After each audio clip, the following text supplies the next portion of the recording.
ายดีอาจารย์น้องเอมมี่ซื้อว่านั่งมานี่มันมีไส้เป็นนักศึกษาการแพทย์ปีที่1วันนี้น้องจะมาสาธิตเกี่ยวกับการแยงยาวของเพศชายเนาะก่อนเราจะมาแยงยาวเราจะมาเบิ่งข้อมูลของคนเจ็บก่อนเบิ่งหลังจากนั้นเราก็จะมาเขามาทักทายสบายดีคนเจ็บเลยเนาะถามซื้ออายุบ้านเมืองแพงพอในนั้นตนเองเนี่ยก็บอกจุดประสงค์เลยเนาะแล้วหลังจากนั้นเราจะมาเล่าเนื้อหาขั้นตอน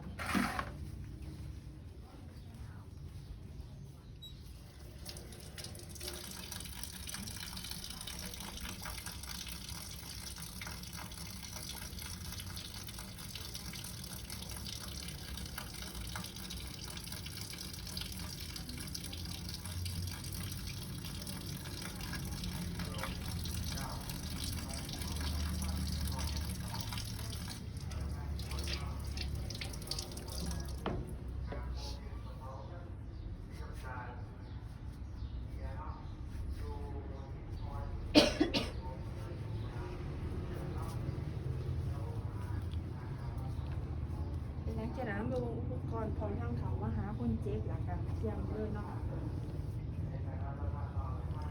ก็มาสอนคนเจ็บ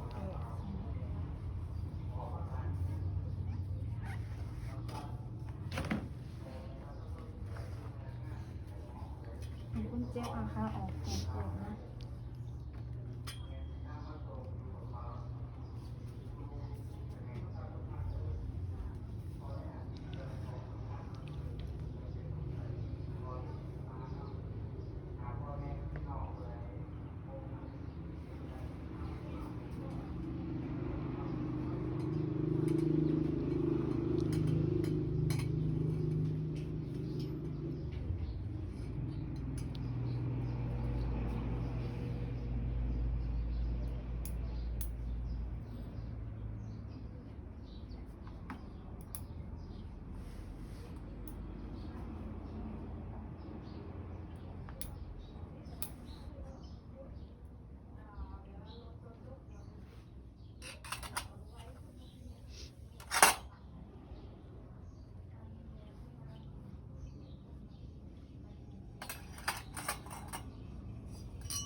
ก็ว่าเบิ่งของเฮียเนาะเบิ่งวันที่เดือนปีวันเบิดอันนี้ว่ายังใส่ได้ดูบ่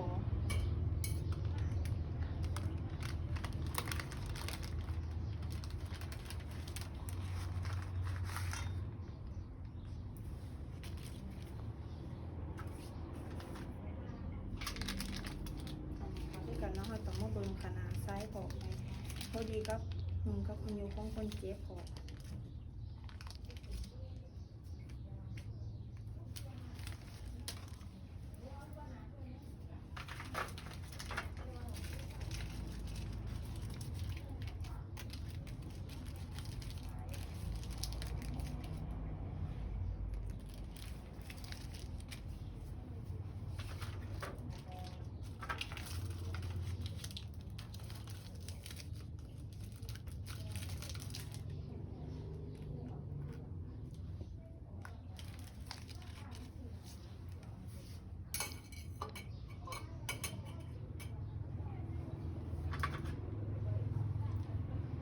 จากนั้นเราจะมาเจียวลงเลย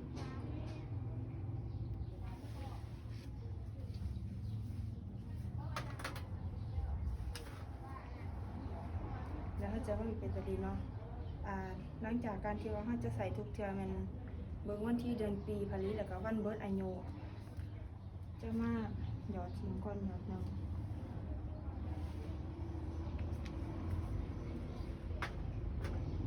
น้ำเกลือก็คือกันเนาะเบิ่งคือเก่าเบิ่งวันที่วันปีเดือนเบิดอายุ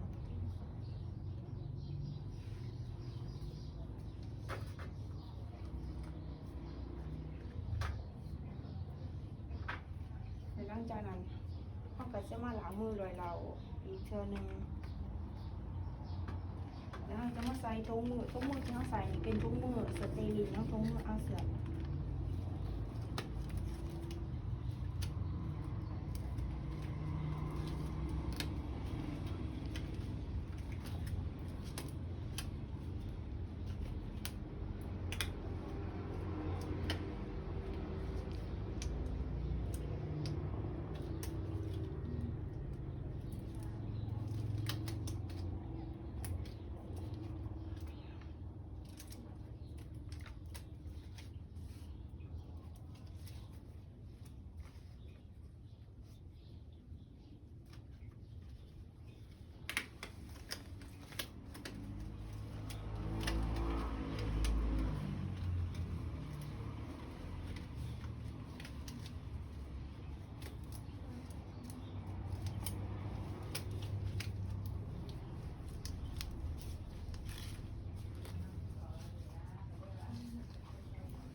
ทั้งจากนั้นก็จะมา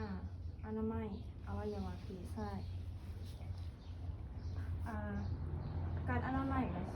สมมุติว่าเป็นเพศหญิงเนาะจะอนามัยแต่หิมงายนะหิมหน่อยแล้วเขามูกเดี๋ยวต่อมาเป็นหูเหี่ยวสำหรับเพศชายมันจะอนามัยแต่เทิงนุ่ม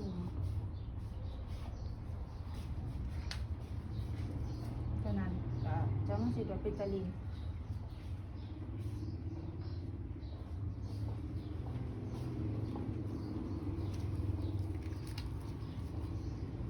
มันจะมาทดสอบบนใช้เรามาใส่ได้อยู่บ่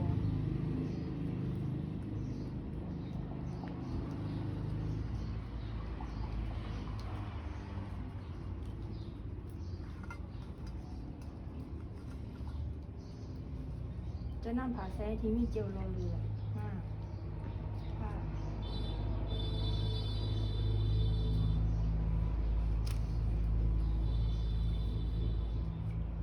เราก็จะมา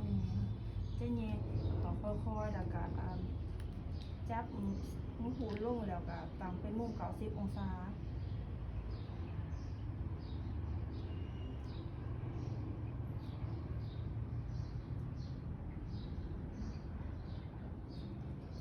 เนี่ยเขาก็ความเร็วก็มันหาสั่งเนาะสั่งเป็นไง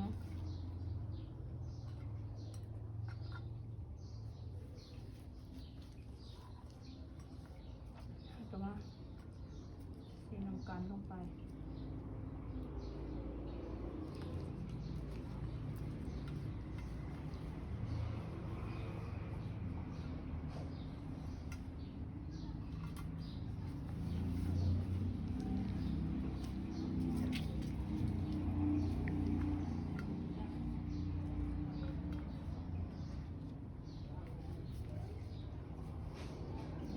สำหรับเพศชายมันทั้งจะติดอยู่ระหว่างกุ๊กขาเนาะแต่สำหรับเพศหญิงมันสิติดอยู่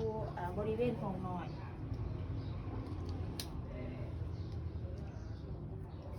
ตั้งท้องเหี่ยวให้ต่ำกว่าคนเจ็บในหลังจากนั้นเขาก็มาเก็บเมียนอุปกรณ์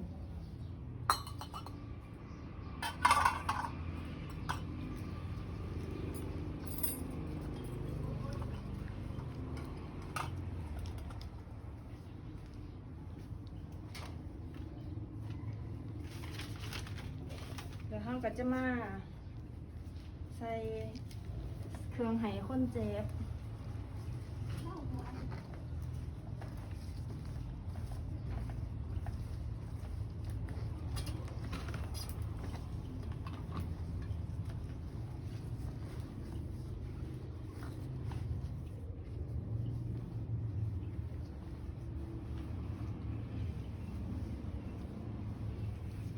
เดี๋ยวเราก็จะมา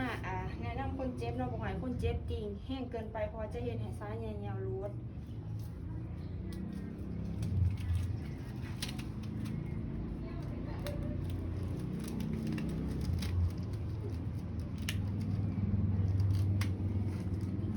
แล้วเราก็จะมาล้างมือหาขั้นตอน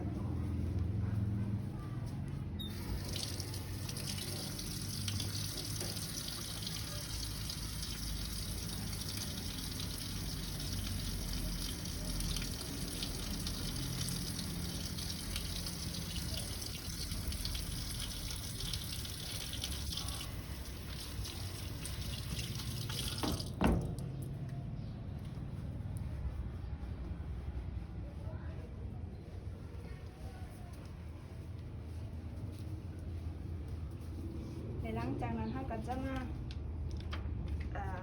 บันทึกใส่ของหมู่เนาะแล้วก็มาสังเกตเบิ่งเหนียวของคนเจ็บว่ามีเลือดมีหมูปนออกมาบ่เหนียวของคนเจ็บเป็นสีหยังแล้วเราก็จะมาบันทึกวันที่เดือนปีที่เราได้เหนียว